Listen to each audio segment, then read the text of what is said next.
Assalamualaikum warahmatullahi wabarakatuh. Pada Habibana Jindan, Gus Baha dan semuanya, langsung saja mengikuti daripada apa yang disampaikan Gus Baha, yaitu gerakan Cangkem Elek.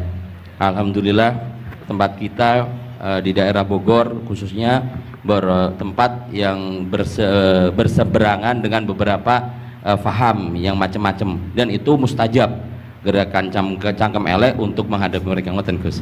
Terus kula nggih nyuwun ijazah terus mewakili sedaya, dan yang kami kalih mumpung teng mriki kan ingkang didhawuhaken Gus Bawau fasilitas dinggo fasilitas nyuwun fasilitas ijazah ngrungokke tafsir Jalalain ingkang teng YouTube. Terus nyuwun ijazah ingkang kathah niki. Ngambil ijazah yang banyak, fasilitas dari apa yang jadi tadi disebutkan beliau, fasilitas, masyhad dan semuanya. Jadi kita memiliki cara fikir yang enteng, yang enak. Dan mumpung wonten ijazahipun nggih kula suwun ngoten Gus Bang. Ngoten cekap semanten. Assalamualaikum warahmatullahi wabarakatuh.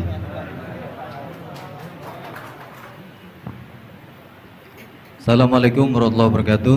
Gus Baha, saya Nawawi Bahrudin. Kalau secara organisasi saya dari PCNU Kota Tangerang. Saya Mustasar. Bersyukur sekali saya bisa berjumpa dengan Gus Baha dan Habib Jindan, yang beliau ini keduanya adalah idola saya. Kalau boleh ngaku, saya ini ngaku sebagai santri kalong virtual via YouTube Gus Baha dan Habib Jindan. Jadi apa namanya, sejak kecil saya ini dididik secara tradisi tasawuf yang agak sangat keras begitu ya. Kalau saya boleh cerita nih, ada ponakan saya nih Ustaz Samsuri, kami tuh keluarga besar kami tidak ada yang dulu miara TV Gus, televisi nggak ada, bunga bank juga susah gitu, musik itu haram, speaker nih juga haram nih dulu. Nah perkembangannya kemudian semakin besar, ada idola-idola kami yang agak keras begitu melontarkan kritik kepada pemerintah, yang kemudian itu membuat saya galau gitu ya. Kenapa ulama-ulama kita bersikap terhadap pemerintah keras memberikan kritik? Nah, saya menemukan jawaban bertemu dengan Habib Jindan via YouTube tentunya dulu ya, walaupun saya kebetulan pernah juga silaturahim, kemudian juga dengan Gus Baha.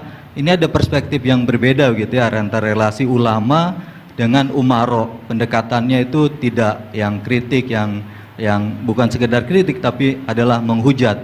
Nah ini saya temukan formula yang sangat menjawab kebutuhan saya pribadi, sehingga istri saya ini udah mulai cemburu sama Gus Baha karena saya terlalu sering nonton YouTube Gus Baha. Gitu. Nah yang kedua, soal sanad ya, salah satu bukti saya pernah dengar cerita Gus Baha, agama itu adalah bir riwayah, oleh karena itu perlu sanad. Nah saya merindukan bersanad dengan Gus Baha nih, tapi kan saya bukan santri yang secara langsung, oleh karena itu dalam kesempatan ini saya ingin minta rukhsah sebetulnya Gus dan Habib. Kami ini kalau boleh mewakili, diakui sebagai murid Gus Baha, bisa bersanad walaupun dalam pertemuan tatap mukanya saat ini aja baru. Mudah-mudahan ke depan bisa dilanjutkan. Terima kasih Gus. Assalamualaikum warahmatullahi wabarakatuh. Nggak apa-apa Ustadz, sahabat aja sekali ketemu Nabi langsung jadi sahabat kok. Baik, Gus Baha barangkali duluan. Kiai Abdurrahman Sahal, Kiai Ustadz Nawawi. Gus yang bagian ngeleng-ngeleng. Iya, iya. Apa saya Gus? Iya. Begini ya, masalah Cangkem Elek tadi ya. Bakat tuh sampean? Sudah. Nah, alhamdulillah sudah bakat. Karena kalau lewat Habib Jindan tidak pantas, beliau biar sempurna saja, tidak usah sanad itu. Jadi begini, dulu ketika Sulhul Hudaybiyah, itu kan umat Islam sedikit sekali, terus dipaksa untuk pulang dari Mekah, tidak boleh umroh. Terus sahabat berkomitmen berani mati bela-belain Rasulullah SAW. Ketika berani mati ini digojlok sama orang musyrik. Jangan-jangan setelah kami perang betul, kamu meninggalkan Muhammad. Ini yang omongannya orang musyrik. Abu Bakar, itu semua ulama tahu kalimat itu, cuma tidak usah diterjemah. Umsus bidrollat katanya. Itu padahal Abu Bakar yang ngertikan itu. karena memang ekstrim. Terus kedua, ada orang Bedui itu ngukur seorang nabi itu dengan hal-hal yang kurang baik. Misalnya begini, ya Muhammad, kamu ngeklaim tahu berita langit, coba unta saya yang hilang itu di mana? Katanya tahu berita langit, sekarang tahu nggak unta saya hilang itu di mana? Mobil saya di mana? Begitu juga ketika untanya hamil, bunting itu tanya, Muhammad, kalau kamu nabi katanya tahu berita langit, kamu tahu isinya yang di unta saya ini? Itu ada sahabat yang saking nggak kuatnya demi bela nabi itu, udah kalau tanya gitu tanya saya terus. Terus si tadi orang tadi dibilangin sahabat, nazauta 'alaiha fakanat minha sakhlah. Jadi intinya ini Habib Jintan biar senyum-senyum aja. Jadi intinya kadang ad-difa sama orang-orang gitu mau tidak mau nggak ada pilihan itu. Kalau yang ma'ruf di Quran ya uffil lakum wa lima ta'buduna min dunillah. Jadi ketika Nabi Ibrahim, ini sering saya patah-patah supaya tidak paham semua karena ini sanad kurang baik. Tapi kebutuhan gitu. Biasanya yang minta itu yang jenisnya ya, seperti ini yang sudah cangkem elek cuma butuh legitimasi gitu. Jadi dia butuh nggak tanggung jawab, dilimpahkan ke saya. Kalau saya kalaupun salah kafaroh saya banyak. Saya kan ngapalin Quran. Kalau orang itu hafal Quran, inna wa ta'ala la yu'adzibu qalban wa al Quran. Kalau kamu sekali salah, adabnya banyak. Kalau saya punya penawar banyak itu. Jadi faja'alahum judadan tadi. Siapa yang memecahi berhala ini? Kata Ibrahim, ya yang bawa kapak. Kenapa mecahin? Mungkin sentimen dia ingin disembah sendiri katanya. Tanya yang bawa kapak. Kata orang-orang kafir, kamu kan tahu berhala itu tidak bisa ngomong, masa disuruh nanya gitu. Otak kamu di mana? Nggak bisa ngomong, nggak disuruh nanya. Otak kamu di mana? Terus Ibrahim balik. Ya balik apa? Balik ngendikan, balik mengatakan uffil lakum. Otak kamu lalu di mana? Kayak ditanya aja tidak bisa jawab kok kamu sembah. Jadi di beberapa kesempatan sahabat belain Nabi sampai gitu. Jadi banyak orang Bedui, orang-orang peradaban, karena Nabi itu memang nyatanya mendapat berita dari langit. Mereka terus itu dijadikan alasan. Unta saya hilang di mana Muhammad? Ini di mana? Unta saya ini hamil itu bentuknya kayak apa? Katanya kamu tahu berita langit. Masa gini aja enggak tahu? Ya terus tadi. Saya enggak tahu, sahabatnya mungkin kayak jenengan enggak tahu saya. Terus dia ambil, udah tanya saya aja. Nazauta 'alaiha fakanat minka minha sakhlah.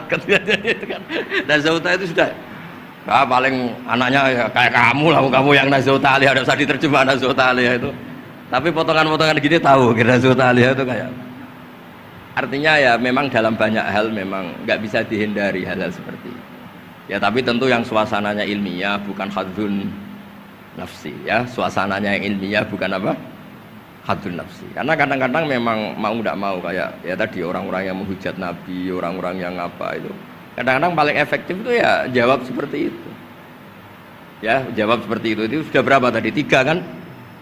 Nah, itu bukti bahwa kadang-kadang itu nggak ada pilihan dalam menjelaskan. Ya, nggak ada pilihan dalam menjelaskan. Ya, maksudnya seperti itu, tapi tidak tahu saja. Daripada yang gawah bibitan kan kasihan. Saya aja yang jawab. Nah, terus tadi yang Jalalain rutin sanad saya memang sebetulnya kalau saya boleh milih di mana-mana sanad tuh ngajinya utuh. Saya dulu ngaji Mbah Mun itu mulai Jamul Jawami, Fathul Wahab banyak. Sebagai keluarga Quran, bapak saya itu hafal Quran tuh kayak Fatihah, ma'ruf itu di daerah saya. Tidak ada orang hafal Quran kayak Fatihah kayak bapak saya itu. Makanya tradisi keluarga kami memang Quran. Terus babah kami juga dari ulama Lasem, Habib Jitan pernah rawuh di mbah saya. Kebetulan pondoknya mbah saya namanya juga Al-Fakhriyah. Jadi karena kalau konstruksinya tidak khatam seperti ini namanya ijazah amma. Ijazah amma ya cukup lah buat rame-rame. Tapi secara keilmuan itu masalah karena konstruksinya belum selesai. Makanya tadi saya senang Habib Jitan ketika cerita ada orang ngajar lumak. Usul fikih itu perangkat yang mau tidak mau untuk alat tafsir. Misalnya begini, wa antasma'u bainal ukhtain, tidak boleh mengumpulkan perempuan 2 yang kakak beradik jadi istrinya 1 orang. Itu bainal ukhtain itu min itlaqil ba'di wa iradatil kul, yang dimaksud Allah adalah mengumpulkan 2 orang yang ada hubungan mahram. Coba kalau kita misalnya bikin gerakan kembali ke Quran, berarti yang haram hanya antasma'u bainal ukhtain. Padahal yang haram adalah bainal mar'ah wa ammatiyah wala bainal mar'ah wa khalatiyah wala bainal mar'ah wa jaddatiyah. Pokoknya 2 perempuan yang ada hubungan mahram tidak boleh dikumpulkan dalam satu pernikahan. Bayangkan kalau orang tidak ahli usul fikih kemudian dia mentafsirkan Quran, terus dia hanya pegang wa antasma'u bainal ukhtain. Itu juga anak tiri. Ada aturannya, lafadz yang keluar karena ghalib itu tidak punya makna. Misalnya begini, anak tiri yang nggak boleh dinikahi adalah waroba ibu kumulati fi hujurikum, anak tiri yang serumah. Padahal anak tiri serumah tidak serumah, kalau ibunya sudah kamu kumpulin kan tidak boleh dinikah. Lalu kata fi hujurikum di sini adalah yakhruju makhrujal ghalib. Ya umumnya anak tiri itu serumah, tapi bukan punya ikatan apa? Hukum. Nah, hal seperti itu kan riskan kalau kita tidak mengaji usul fikih, apa kaidah fikih. Misalnya gini, ada ular di dalam, terus kiainya bilang, Jamal ambilkan tongkat. Terus kamu karena agak dipanggil namanya, terus gak ngambil tongkat. Oh yang dipanggil Jamal bukan saya. Ini santri geblek dah.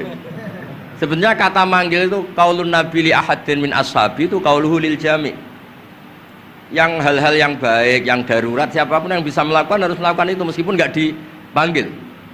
Coba semua wiridan, ya Mu'ad inni uhibbuka fakul dubura kulli sholatin Allahumma a'inni ala dzikrika wa syukrika wa husni ibadatik. Sebagai riwayat fala tada'anna dubura kulli sholat. Terus kamu bilang nama saya ada Mu'ad loh, berarti tidak kena ijazah itu. Itu harus ada analisis usul fikih. Kalau enggak ya habis kita. Semua wiridan tuh ya Abu Hurairah, ya Mu'ad, ya Aba.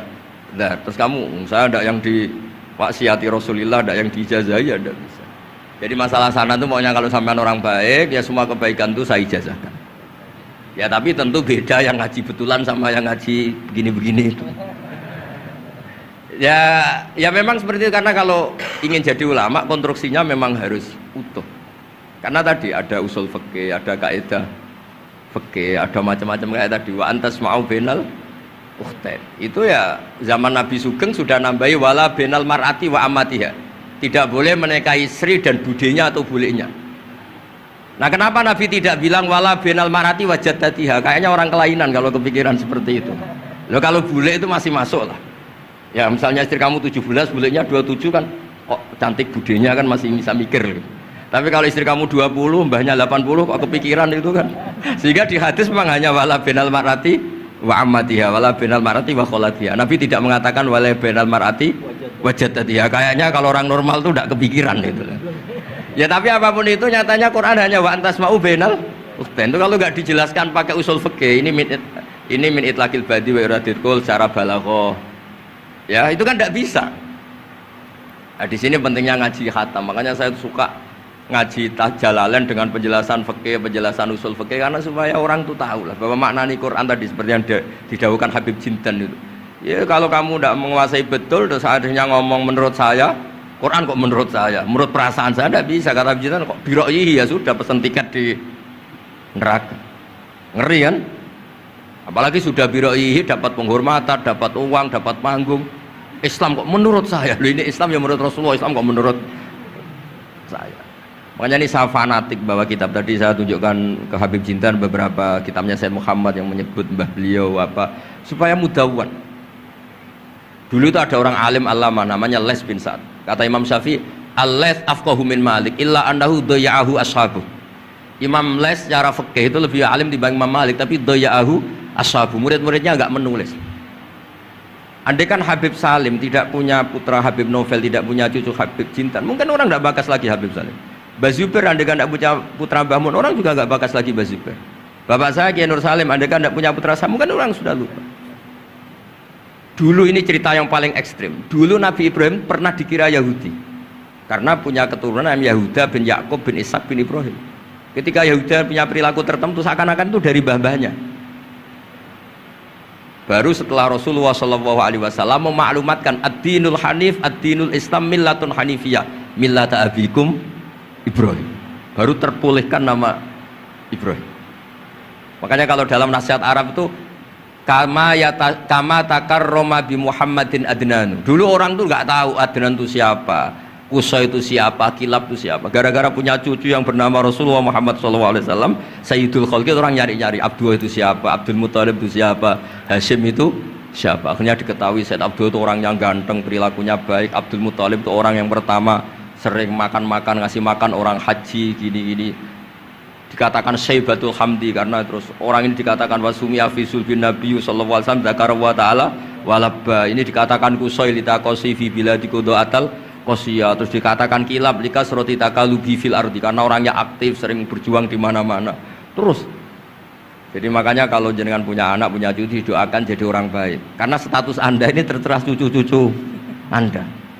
Lho nggih misalnya bapak sampean alim terus putune nak domino di situ, mabuk-mabuk di situ. Itu disatakan makam keramat apa tempat mabuk. Nah, makanya dzurriyyah ini penting. Makanya ketika Allah memberi hadiah pada Rasulullah Muhammad SAW kepada semua nabi, itu yang disebut wa ja'alna dzurriyyatahu humul baqi. Ketika dikatakan kalimat tauhid juga wa ja'alaha kalimatam baqiyatan fi aqibi. Makanya ukuran orang baik itu ya anaknya, cucunya, apa-apanya. Karena ini yang meneruskan status kita. Ya jelas ya. Itu kalau Anda ini ngaji khatam, konstruksi itu tahu. Tapi kalau udah khatam, ya hanya modal qabilna terus. Ya tapi ya gak apa-apa daripada sama sekali. Malah yudraku kullu la yudraku kullu. Nggih, kersane disambung Habib Citra. Mau kersane kula ingin ikut dengar itu ya. Yang kemelek enggak usah satu aja Beb. Jenengan enggak patut yang sanad saja. Mboten sampun. Mboten sampun. Yang sanad ijazah amal. كما إن صحت لنا الإجازة كما أجازنا سيد الوالد الحبيب نوفل بن سالم بن أحمد بن جندان عن والده الحبيب سالم بن أحمد بن جندان عن شيوخه جميعا عن الوالد الحبيب نوفل عن جد الحبيب علي بن عبد الرحمن الحبشي وكذلك كما أجازنا الجد الحبيب محمد بن علي بن عبد الرحمن عن والده الحبيب علي بن عبد الرحمن الحبشي وكما أجازنا شيخنا ومربينا الإمام الحبيب عمر بن محمد بن سالم حفيظ عن شيوخه وكما أجازنا شيخنا الحبيب علي المشهور بن محمد بن سالم حفيظ وشيخنا السيد محمد بن علي بن عباس المالكي والحبيب عبد القادر بن أحمد السقاف والحبيب أبي بكر بن علي بن أبي بكر بن علي بن عبد الرحمن المشهور والحبيب زين بن إبراهيم والحبيب سالم بن عبد الله بن عمر الشاطري وأخيه الحبيب حسن جميع مشايخنا فبأسانيدهم إن صحت لنا الإجازة أجزناكم في تعلم والتعليم تذكر التذكير في الدعوة إلى الله تعالى وفي أذكار سادة بني علوي وفي كل ما يقربكم إلى الله إن صحت لنا الإجازة أجازناكم بذلك.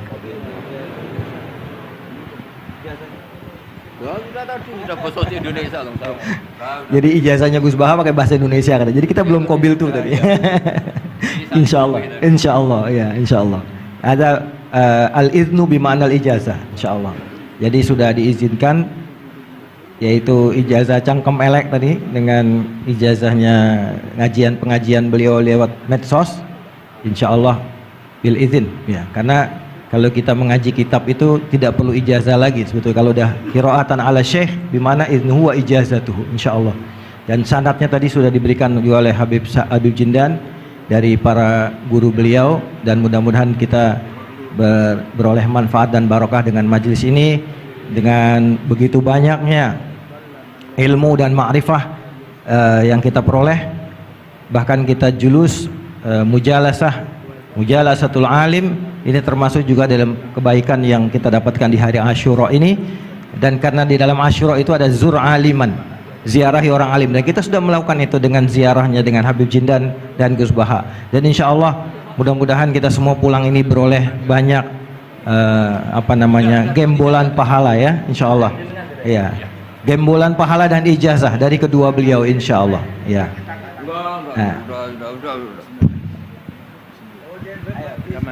Ya, ajazatuhum kama ajazalana syekhuna wa syekhu syekhina Muhammad Zubair wa aslafuhu ila Rasulillah sallallahu alaihi wasallam.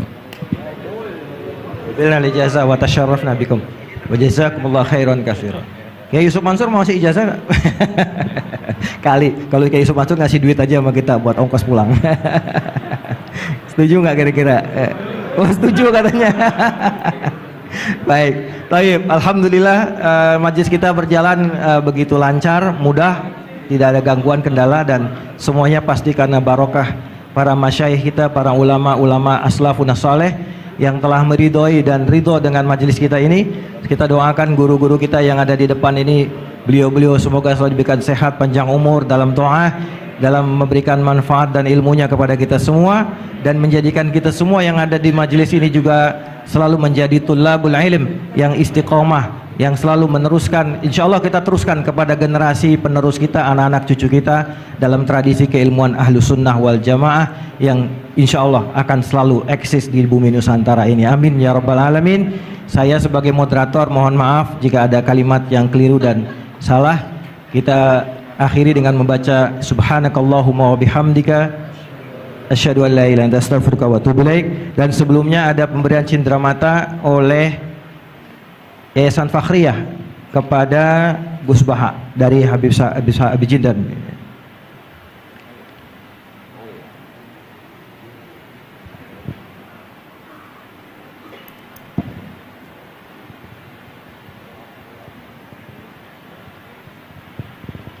Sallu ala Nabi Muhammad. Kita senang dengan keberadaan beliau berdua ini, Masya Allah. Dan yang kedua dari Majelis Silaturahim diserahkan oleh Ustadz Mustafa Ismail. Fadhal, silakan.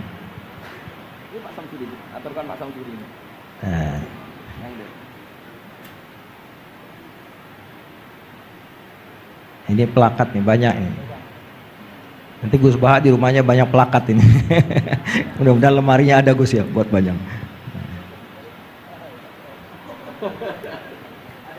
Buat Habib Jindan juga dan buat Gus Baha. Baik.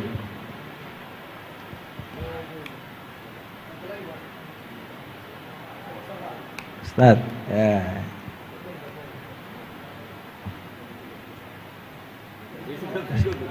Nah, ini. Saking girangnya sama Gus Baha sampai lupa plakatnya mau dikasih. Salaman duluan, plakatnya belum. Baik. Baik, alhamdulillah, alhamdulillah. Alhamdulillah kita tutup majelis kita dan sekali lagi kami mohon maaf atas segala kesalahan dan kekurangan. Hadanallahu wa iyyakum ajmain. Kita setelah ini ada majelis rohah nanti dipandu oleh MC dan saya sebagai moderator pamit diri dan assalamualaikum warahmatullahi wabarakatuh.